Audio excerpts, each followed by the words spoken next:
Achatou, il est un personnage, vous l'avez peut-être déjà aperçu car justement, il ne passe pas inaperçu. Étienne Nelson est amateur de bolidage, à savoir du tuning, et c'est vraiment très étonnant. Christelle Gilbert l'a rencontré. Je mets le code. Ensuite, je mets le contact et j'appuie sur le bouton rouge.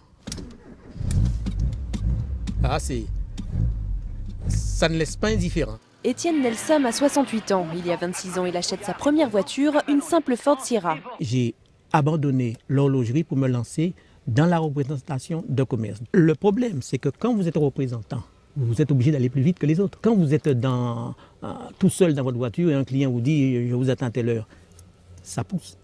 Alors donc, je me suis rendu compte il va falloir que cette voiture soit performante, beaucoup plus performante. C'est là qu'une drôle d'histoire commence. Elle n'avait rien, elle était tout à fait ordinaire. C'était au début, ça? C'était au début.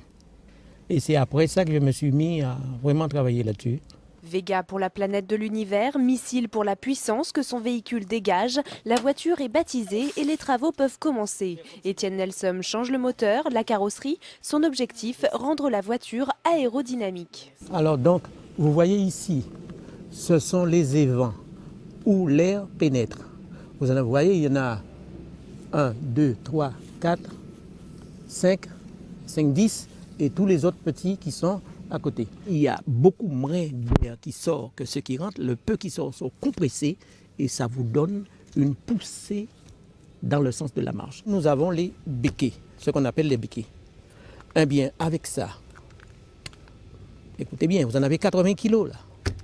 Ça ne paraît pas, hein? Pour se passionner, la Vega Missile est unique. 25 litres au 100, 935 chevaux et à 380, vous n'êtes pas encore à la moitié de l'accélération. Donc, qui veut dire, c'est quelque chose à ne pas mettre entre toutes les mains. Parce qu'avec Vega Missile, vous êtes satellisé, vous êtes dans un autre monde, vous êtes sur une autre galaxie. Mais le fan de tuning la manipule avec précaution. À partir de 380, j'ai commencé à comprendre que s'il y a un roue qui explose, s'il y a la moindre chose, c'est une allée sans retour. Si j'ai beaucoup de chance, on trouvera peut-être une dent plantée dans le bitume, c'est tout. Espérons qu'il n'aille pas trop vite. En attendant, le père de la Vega Missile cherche un sponsor. Il est également prêt à exposer son bijou dans des salons. Cette fois, ils sont partis, les fous du volant.